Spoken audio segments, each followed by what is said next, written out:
न मन्त्रं नो यन्त्रं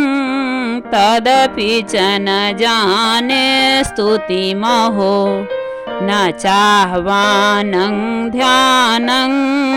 तदपि च न जाने स्तुतिकथा न जाने मुद्रास्ते तदपि च न जाने विलपदं परं जाने मातस्त्वदनुसरणं क्लेशहरणं विधेरज्ञानेन द्रविणविरहेणालसतया विधेया शक्या त्वं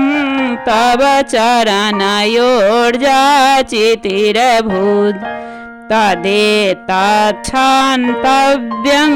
जननि सकलोद्धारिणि शिवे कुपुत्रो जायेत क्वचिदपि कुमाता न भवति पृथिव्यां पुत्रास्ते जननि बहवः सन्ति सरला परं तेषां मध्ये विरलतरलोऽहं तव सुतः मदीयोऽयं त्यागः समुचितमिदं नो तव शिवे कुपुत्रो जायेत क्वचिदपि कुमाता न भवति जगन्मातर्मातस्तव चरणसेवा न रचिता न वा दत्तं देवी द्रविणमपि भूयस्तव मया तथापि त्वं स्नेहं मयि निरुपमं यातु प्रकुरुषे कुपुत्रो जायेत क्वचिदपि कुमाता न भवति परित्यक्ता देवा विविधविधसेवा कुलतया मया पञ्चाशीतेरधिकमपनीते तु वयसि इदानीं चेन्मातस्तव यदि कृपानापि भविता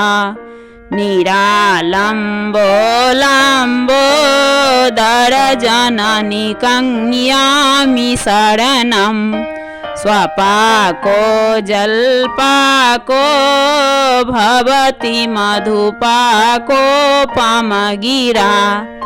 निरातङ्कोराङ्को विहरति चिरं कोटिकनकै तवापर्णे कर्णे विशति मनुवर्णे फलमिदं जनः को जानीते जननि जपनीयं जपविधौ चिताभस्मालेपो गरलमसनं दिग्पटधरो जटाधारी कंठे भुजगपतिहारी पशुपति कपालीभूतेशो भजति जगदीशैकपदवी भवानी त्वत्पाणि ग्रहण परिपाटी फलमिदं न मोक्षस्य काङ्क्षा भवविभववाञ्छापि च न मे न विज्ञानापेक्षा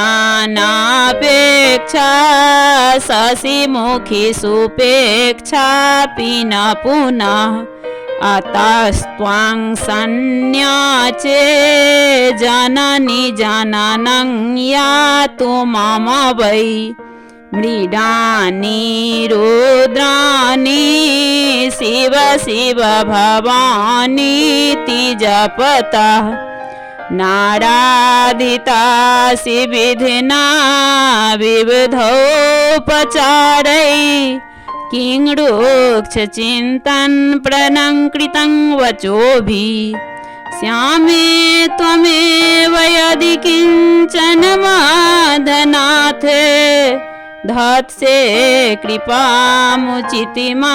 परं तवैव आपत्सुमग्ना स्मरणं त्वदीयं करोमि दुर्गे करुणार्षवेशी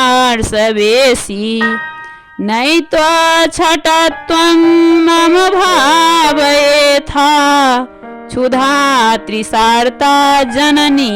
स्मरन्ति जगदं विचित्रमत्रिकिन् परिपूर्णा करुणास्तिं चेन्नमयी अपराध परं परापरं नहि माता समुपेक्षते सुतं